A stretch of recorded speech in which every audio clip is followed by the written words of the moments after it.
এই মুহূর্তে আমরা আছি নিউ জলপাইগুড়ি স্টেশনে এবং এটি হচ্ছে বন্দে ভারত এক্সপ্রেস, যেটিতে চড়ে আমরা চলে যাব কলকাতায়। এর ভাড়া পড়েছিল ৩৩০০ টাকা পার পারসন। ভাবা যায়। দুপুরবেলা প্রচণ্ড খিদে পেয়েছে, তো ভাবলাম স্টেশন থেকে কিছু কিনে খাই। ৫৫ রুপির অ্যাপেল পাই খেয়ে আমার মনে হয়েছিল একদলা আটা খেয়েছে। তবে এই চিকেন চপটা দারুণ ছিল। যাই হোক, যাত্রা আমাদের শুরু হলো। মাথার উপর বিরাট একটি লাল ব্রিফকেস। একটু পরপরই মনে হচ্ছিল এই বুঝি মাথায় পড়বে, বেঁচে ফিরবো কিনা তাই নিয়ে সন্দেহান ছিল। সিটের সামনে একটি ট্রে এবং নিচে একটি ফুড রেস্ট, সব মিলে একটি কমফোর্টেবল জার্নি ছিল। তবে আশপাশের মানুষের চিৎকার চেঁচামেচি এবং গল্পের কারণে সেভাবে ঘুমাতে পারিনি। তারা এত কথা বলে কেন কে জানে। চলে এলো বিকেলের স্ন্যাক্স। এই পপকর্ন ক্যারামেলটা অস্থির ছিল, ঝালমুড়িটা ছিল খুবই বাজে এবং জুসটাও ছিল দারুণ বাজে।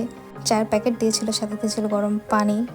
আমি বাবা এসব গুলিয়ে খাইনি, যারাই গুলিয়ে খেয়েছে বলেছে একদম বাজে। আর এর থেকে বাজে জিনিস আমি আর কখনো খাইনি। কাঁচা ডাল, শুকনো, দারুণ বাজে টেস্ট। এই 1 লিটার আস্ত পানিটাই সবচেয়ে বেশি প্রশান্তি দিয়েছে। 8টা সাড়ে 8টার দিকে দিয়েছে ডিনারটা অসাধারণ ছিল, খুবই ভালো লেগেছে। কোনো কিছুতে কমতি ছিল না। রাইস ছিল অল্প পরিমাণে হলেও ভালো ছিল।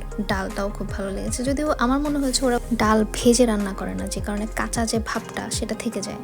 তারপর মুরগি ছিল, আর এই ভাজিটাও ভালো লেগেছে। সাথে একটি মিক্স পিকল, যেটা আমি এখন পর্যন্ত খাইনি, জানি না কেমন টেস্ট।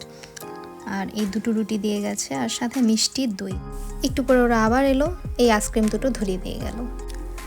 ঠিক বেলা 3টায় রওনা হয়ে কখনো 80, কখনো 120 কিংবা কখনো 100 কিলোমিটার বেগে চালিয়ে প্রায় 600 কিলোমিটার অতিক্রম করে অবশেষে আমাদের এই বন্দে ভারত এক্সপ্রেস পৌঁছে গেল হাওড়া স্টেশনে, কলকাতায়।